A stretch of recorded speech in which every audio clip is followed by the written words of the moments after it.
ऐवान सदर में भी नए पाकिस्तान का सूरज तुलू होने के करीब है। डॉक्टर आरिफ अलवी आज पाकिस्तान के 13वें सदर मुंतखब हो गए हैं। डॉक्टर आरिफ अलवी का इलेक्शन बहुत सारे जावियों को, कुछ एंगल्स को क्रिएट करता है। सबसे अहम बात आज के इंतखाबी मार्के की ये थी कि वो ऑपोजिशन जिसने पार्लियामेंट को जाली कहा, इलेक्शन को जाली कहा, आज उसी पार्लियामेंट के प्लेटफॉर्म से एक मरतबा फिर पूरी ऑपोजिशन ने इस इंतखाबी मार्के में भरपूर हिस्सा लिया और एतजाज़ एहसन और मौलाना फजलुर रहमान ऑपोजिशन की जानिब से उम्मीदवार थे।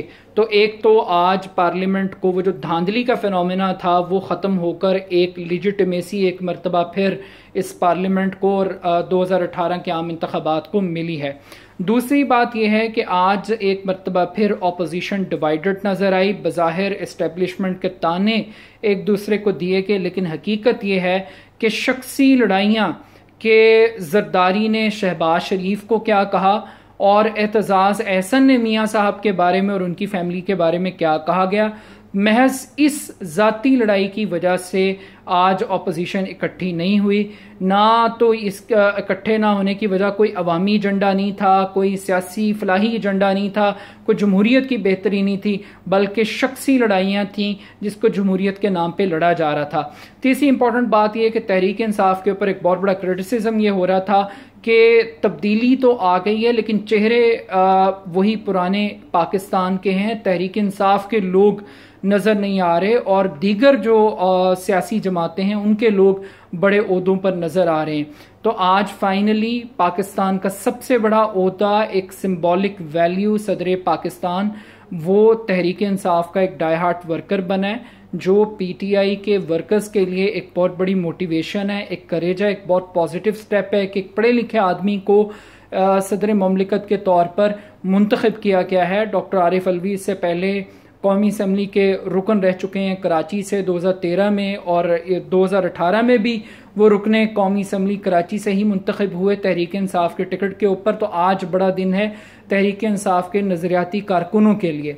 इसके अलावा एक और चीज़ ये है कि आपको एक फ्लेवर नज़र आएगा पाकिस्तान की बड़े ओहदों के हवाले से कि इमरान खान साहब का ताल्लुक़ पंजाब से है, डॉक्टर आरिफ अलवी का ताल्लुक़ सिंध से है, कराची से है, और स्पीकर कौमी असम्बली असद कैसर का ताल्लुक़ खैबर पख्तूनख्वा से और डिप्टी स्पीकर का ताल्लुक़ बलूचिस्तान से है। तो आपको चारों सूबों की एक बड़ी भरपूर एक वाज़े नुमाइंदगी आपको मिलेगी और ये तमाम तर लोग तहरीक इंसाफ से इनका ताल्लुक़ है। अब कुछ लोग कह रहे हैं कि आरिफ अलवी सदर मुंतखब हो जाएं, ये इलेक्शन होता ना होता ये ओहदा ही बहुत बेकार है, इसके पास कोई इख्तियारात नहीं है। तो आईने पाकिस्तान में यकीनन सदर के इख्तियारात बहुत महदूद हैं, लेकिन आज भी सदर वज़ीर आज़म की एडवाइस पर पार्लियामेंट को तहलील कर सकता है। आज भी सदर के पास ये इख्तियार मौजूद है कि वो किसी भी मुजरिम की सज़ा को ख़त्म कर सकता है या कम कर सकता है। आज भी विफाक के ज़ेरे इंतज़ाम जो यूनिवर्सिटीज़ हैं, प्रेसिडेंट उनके चांसलर हैं, आज भी वो एक अलामती सिपाही सलार हैं पाकिस्तान की मुसल्लह अफवाज के। अगरचे उनका कोई ख़ास उसमें रोल नहीं है, लेकिन उनको एक अलामती, एक सुप्रीम कमांडर के तौर पर उनकी एक सिंबॉलिक वैल्यू है। आज भी दुनिया भर के सफ़ीर पाकिस्तान में जब आते हैं तो वो अपनी सदारती दस्तावेज़ सदर ममलिकत को पेश करते हैं, और पाकिस्तान से जो सफ़ीर बाहर जाते हैं वो भी सदर ममलिकत को ही से ही इजाज़त लेके उनकी नॉमिनेशन से ही वो नामजद किए जाते हैं दीगर मुल्कों के लिए। तो सदर का एक बड़ा एक भरपूर एक किरदार मौजूद है।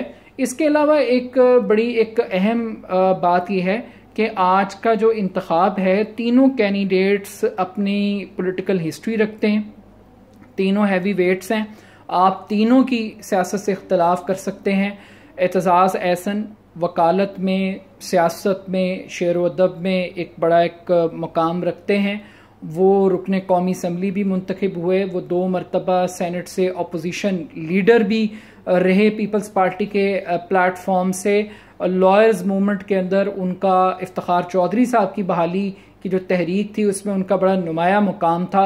अब वो एतजाज़ एहसन जो अदलिया बहाली की तहरीक चला रहे थे परवेज़ मुशर्रफ के ख़िलाफ़, और जो मार्च किया मियाँ मोहम्मद नवाज शरीफ ने, जो शख्स स्टीयरिंग पर मौजूद था। अदलिया बहाली की तहरीक में वो एतजाज़ एहसन था। आज मुस्लिम लीग नून सिर्फ इस वजह से एतजाज़ एहसन को वोट नहीं दे रही कि वो इस्टेब्लिशमेंट का मोहरा है, ये इल्ज़ाम है।